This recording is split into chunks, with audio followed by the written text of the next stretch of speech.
Good evening, everyone. Thank you for joining us for our pre-meeting. I would like to turn it over to, you're not Stephen Trott. You are Mr. Fox. How are you tonight? I believe you all are giving us an update on the Stumptown Road Extension project as well as the Main Street project? That's correct. I'm going to start off with the Main Street project. Okay. View of where we currently are with the U5908 Main Street project. Just as a reminder, the construction contract was about $15.3 million on the project. The breakdown, roughly $11 million for the town of Huntersville, and the Charlotte Water component was about $4.3 million. To date, we have spent about 40% of that, $6.1 million in expenditures, leaving about almost $9 million. If we break out further the roadway work versus the Charlotte Water reimbursable work, we're right at $2 million on the Charlotte Water items and a little over $4 million on the roadway project. Again, just as a broad, if you've been out and taken a look, the south end of the project's taking shape pretty well. The southern roundabouts in pretty good shape. Main Street from about Greenway all the way to that roundabout is substantially complete, minus some minor finishing touches on that, which leads us to our next, where we go from here. Starting next week, I understand today, as of late this afternoon, we're probably looking at Tuesday rather than Monday. So Tuesday, July 26th, Huntersville Concord Road in front of this facility, basically from the eastern edge of Main Street to NC 115 will be closed for a period of 30 days. This closure is necessary to install a large diameter water line basically down the middle of the road, and where it starts, they're going to start at the NC 115 side and work their way back towards Main Street. As you can see in this diagram, and we got these two slides kind of broken out individually. The southern roundabout will be operational in this fashion when that during the closure. And so basically, instead of using Huntersville Concord, all traffic will be routed down the newly constructed Main Street to the southern roundabout, and at that point you'll be able to go either north or south on NC 115 using the eastern side of the completed roundabout, if that makes sense. So it'll be a stop condition on Main. Main, you'll come to a stop sign, you'll turn left or right onto 115. Then this kind of breaks down the closure here in town. North Main Street is currently closed and has been for quite some time. So Huntersville Concord within these limits will be closed, as well as the parking along Main Street. Putting all that traffic along Main Street with those parking conditions is not safe, and there's just not enough room to convey the traffic we need to convey. So the parking, the angle and parallel parking there on Main Street at those businesses will be closed, as well as Huntersville Concord. Of course, the town parking, the newly constructed town parking lot that you see in the very bottom edge of the screen, as well as all the parking facilities over at Town Center will remain opened during that time. Again, we're looking at a 30-day. It was crucial to get this closure done prior to CMS school starting back in August. So that's going to be the determining factor of when this has to be reopened completely. That's kind of all I have for my overview. Be happy to answer any questions. I know, yes, ma'am. I have questions. All right. Okay. Parking here at Town Hall, will people still be allowed to park here? No, ma'am. The parking lot will be closed because you won't be able to get to it. The access will be. So if we have people who are disabled that need to get to Town Hall, is there any way that we could make sure people know they could park at Foster's Frames, like Yes. signage with that? Yes. And then I'm looking, you guys know about me and people cutting through parking lots. Sure. Is there any way people can cut through Charles's parking lots or any of the parking lots over there to try to beat going around this? No, ma'am. No, Okay. there won't be any way that you'll be able to get around that. You will, Mr. Ginyard's parking facilities parallel there and behind Slice House Pizza, they will still be able to be accessed from Maxwell Street, but you won't be able to cut through. Okay, cool. Thank you. So a couple of questions. Signage, are we going to have adequate signage to direct people for these businesses as well so that they can remain open? We haven't specifically addressed signage for the businesses, but for the roadway detours, they are going to be adequately signed. There's going to be variable message boards as well as marked detour routes that people will be able to follow. We haven't specifically addressed signs for the businesses. We may want to consider that so that people know that they can utilize Maxwell to get to a Slice House Pizza or the gaming shop or et cetera. I think that would be beneficial, maybe even putting out some notices on Facebook, et cetera. Yes, yeah, I'm working extensively with Kim. There she is. She moved on me to make sure that everybody in the area is, business owners are aware of what's going on, as well as making sure that the town social media is on point with what's going on. And are we going to put signage out that says road closure coming up like days before it actually happens so that residents who are driving through recognize that they're not going to be able to? Yes, with using the variable message boards. Yes. Advance notice. And one last question, because we're closing the full street, I believe what I heard you say is that the water line is in the very center of the road? It is, yes, ma'am. It's where it starts at NC 115. It's basically right down the middle of the road, and it's a 15-foot deep trench, which means it's probably going to be around 10 foot wide.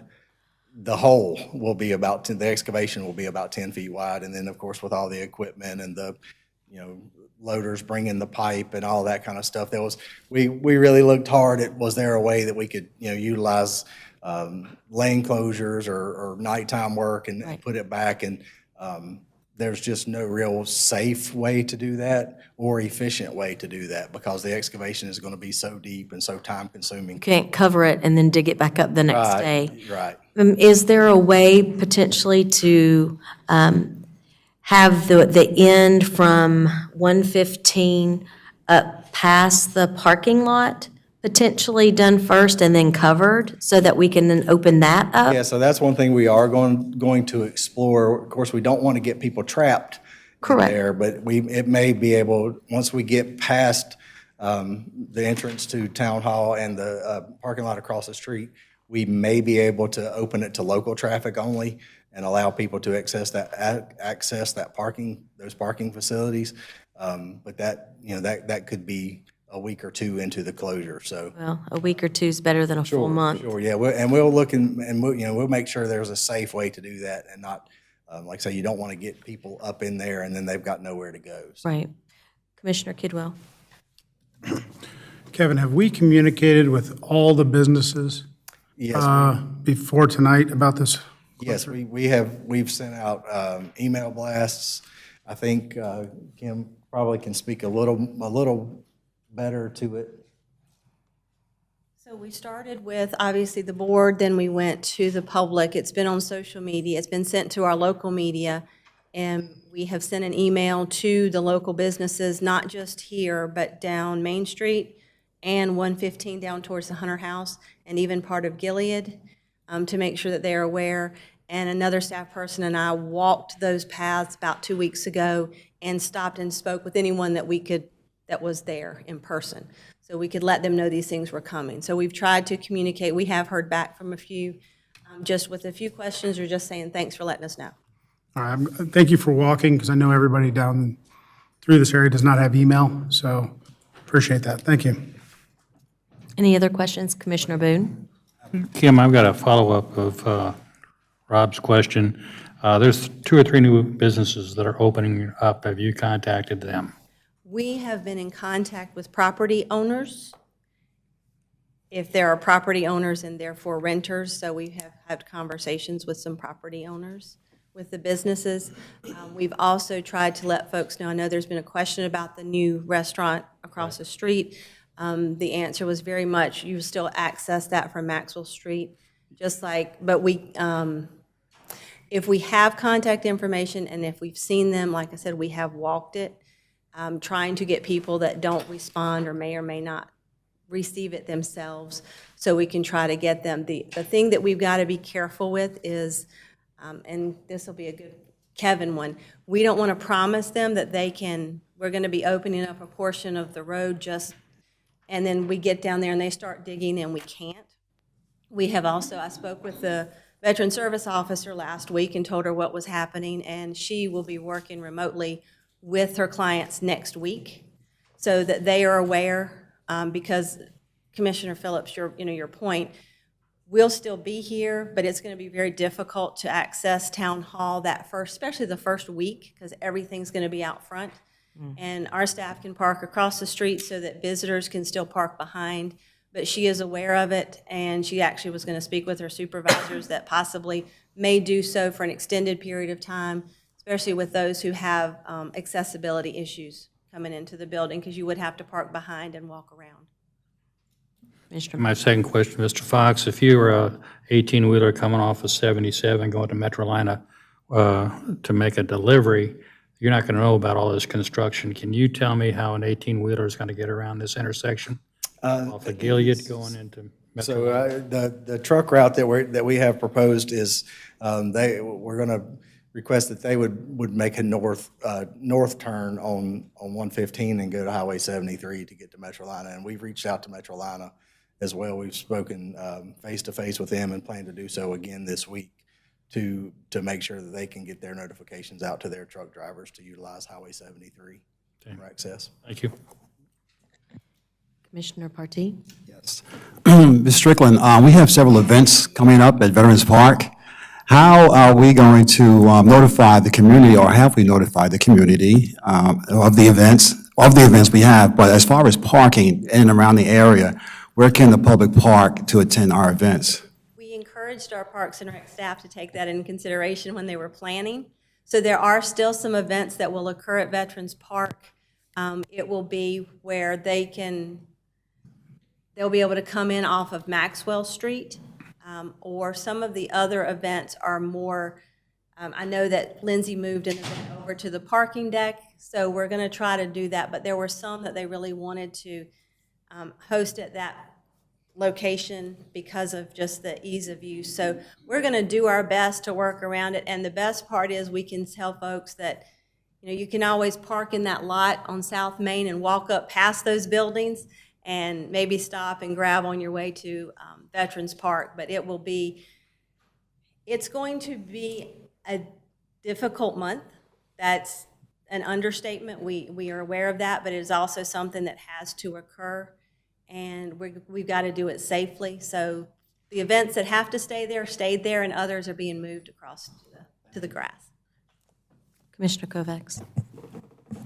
How likely are we that it will open, reopen for sure by August 25th? Very.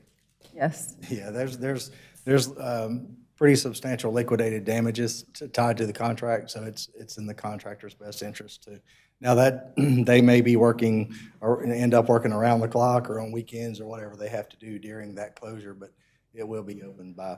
I was just asking because I know, as Commissioner Boone mentioned, there's a few businesses that planned on opening that don't, it's hard to have access for them to go to visit them. And if they're going to plan on, a grand opening or something, I don't want them to plan it for, a date and then it get pushed out. So at least we know that should be. Yeah, contractually, it's worth it for the contractor to be completed in that 30-day window. I have one last question. Ms. Strickland, when we're doing events over here in Veterans Park, are we going to, since the closure kind of boxes Veterans Park in, are we going to have safe ways for pedestrians to get to the park? They will have to follow all the guidelines there are certain barriers that will be in certain places for pedestrians, because we've got to make sure that the folks in that area, both residents and businesses, still have access, but there will be barriers, and you will see them. I don't want to say change because that's probably not the correct engineering term for that, but there will be certain barriers in certain places, certain fences in certain places to ensure the safety because we really don't want people near that work zone. Right. Not even just out of curiosity. Agreed. We really don't want people near the work zone. Okay. Any other questions? Thank you, Mr. Fox. Just real brief, and I'll get out of your hair and let Trot talk. I know he's got some things to talk about. The original completion date for the project was May of 2023. We're probably looking now at, I would say, 12 to 14 more months from today to be completed. So we're probably 4 to 5 months behind schedule due to the utility the utility conflicts that were encountered early during the project. So, have any other questions or concerns? Feel free to reach out. Be happy to chat offline. Thank you. Thank you. Mr. Trott, I guess you're going to speak to us about the Stumptown extension. Yes, Imagine that. yeah, all right. So what I want to talk about was there's an upcoming public information meeting on the Stumptown Extension Project. And tonight have a preview of what that meeting will be. So having a public information meeting next Tuesday, the 26th, between 4 and 7, right here at Town Hall. At that meeting, exhibits of the project, the concept, will be shown. And the meeting style is a drop-in meeting, so there's not a formal presentation. So those coming out can come anytime during that 4 to 7 time frame and all get the same information. You know, folks may not be able to get there right at 4 or be able to stay for certain times, so we're just making it a drop-in style meeting. Public can come and get information. If they'd like to leave comments at the meeting, then they can do so either in writing. They can also leave them on the town website at that time, and then also for the following 2 weeks. And then we're also going to add the concept that I'm going to show here in a couple of slides to the website so people can see it after tonight. Just a brief overview of where we are in the process. So right now, we're wrapping up or getting close to the end of the environmental permitting stage. Having this public information meeting as part of that. After that, look to move into the design phase of the project. That'll probably take about a year and start either late this year or beginning part of next year. Following that, move into right-of-way acquisition, utility relocation, and then into construction. Our current project estimate is $10 million, and so far we have $1.4 million in town funding for the project. With the remaining funds yet to be determined, I believe a future bond is the current one, or we'll have to talk to the manager to see if there are other funding options on that. So in general, where is the Stumptown project? It extends, the project limits are on Stumptown Road where it currently is today, near Shepherd's Road. They would extend over the railroad and then connect up to Aberfeld where it currently ends. Also, as part of the project, Siegel Street would be extended and slightly realigned to the north up to Stumptown to add some additional connectivity. That's also part of the Church Siegel Street, network that the town has. And then also, there'll be some turn lane additions on 115 in the vicinity of Stumptown. So this is just a general of where it is. And so the concept that will be shown at the meeting next week is here. There's a lot of information on this slide, and it's really hard to see. So what we did was broke that into several different slides so that so we could see a little bit better. And so this slide is the western part of the project, from where it starts there near Shepherd's Road, and then over to where the rail crossing would be. So you can generally see on here, really just adding turn lanes on 115, and then also adding turn lanes or creating turn lanes on Stumptown Road. NC 115 in Stumptown is currently, just one through lane in each direction. This project doesn't look to add any through lanes, but does look to add turn lanes, basically right and left turn lanes on each approach. A couple things to point out. The purple there is just something to highlight where the rail line is. It's a little bit difficult to see on there, but there are 2 private rail crossings that will have to be eliminated as part of that, the project, and there'll have to be a private access drive parallel to the rail that'll extend north of where Stumptown Road is. Moving to the east, Again, this is just showing the two-lane section that'll extend all the way over to where Stumptown currently ends at Aberfeld Road. And then Siegel Street will be extended north from Ward Drive up to connect to where Stumptown Road is. Just for reference on here, the purple line north-south that was shown before on the previous slide is now just moved over to the other side of the page to show where that is. Yes? The red lines you have here, are those culverts? Yes, yes, those are culvert crossing. There's two large and then one or maybe a couple more minor crossings. And so those are major culvert crossings, meaning, not just a pipe, but maybe a box culvert or something like that that's crossing over the streams that cross through the area. Again, all these pictures I'm showing here are just blow-ups of that overall image. So this is a little bit further north on 115.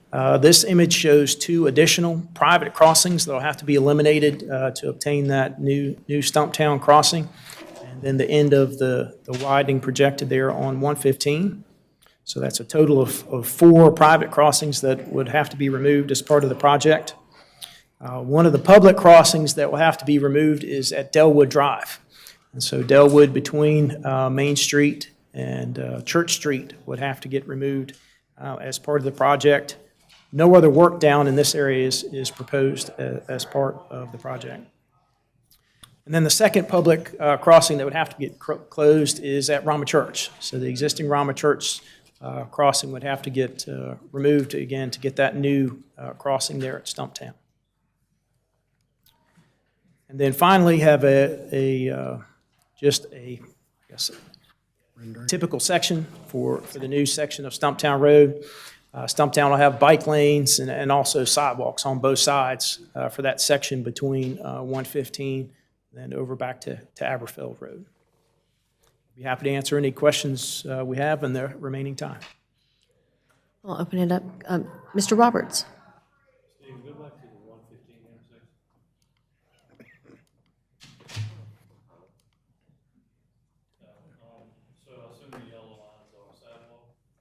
That's correct. Yeah, in general, the green lines are anticipated grading limits, and the yellow lines are new sidewalks to be added. So if I'm coming from the, I guess it would be the east side, and I'm headed west, I'm more towards, I guess, Park Chevrolet. Will it be a head-to-head? I see, looks like you have some maybe some cross stripes across also. So if I'm coming from the east side, I'm going to go to the west side. Would it be a head-to-head that I can push across over and walk on up to Park Chevrolet? Yeah, we'll have to figure out the details on that. This is just a concept of where the lanes are going to be, but there will be. I didn't notice the sidewalk curving, I guess, south on 115 that would allow you to do a head-to-head and go across. Yeah, those kinds of details will be added once we get into the design phase. This is just showing in general where facilities are going to be. We'll get into those design details once we get into that next phase of the project. One of the questions that I have for you is, with the closing of the private crossings, is what I'm seeing here a driveway that will allow the access? Yes, we wouldn't be able to just eliminate folks' access along there. So for all the private crossings, we'll have to construct a new private way for the driveway for those folks to be able to get back to the public street. In this case, it'd be new Stumptown Road. Okay. Commissioner Boone, did you have a question? The crossings were provided by the railroad. So we've have had preliminary discussions with them on which crossings they would require to be closed and have an agreement with them, I guess, an initial agreement with them on what those are. We have to send them our designs and they have to okay our designs? That's correct. Yes, we still have to do that. But we have had several preliminary discussions with them about the closures. Thank you. Yeah, that's what that's for. Commissioner Partee? Thanks, Stephen, for that presentation. You said the Delwood crossing will be closed?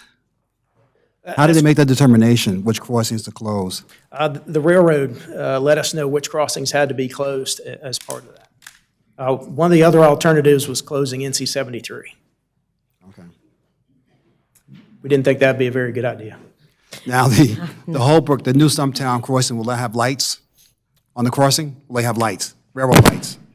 For the new Stumptown crossing, yes, that'll be a new, fully upgraded crossing with the crossbucks and everything that come down. Yeah. All right, thank you. Any other questions? Well, Mr. Trott, thank you for giving us this update. It looks like we're in the beginning stages, but at least we're starting to see a design come to fruition.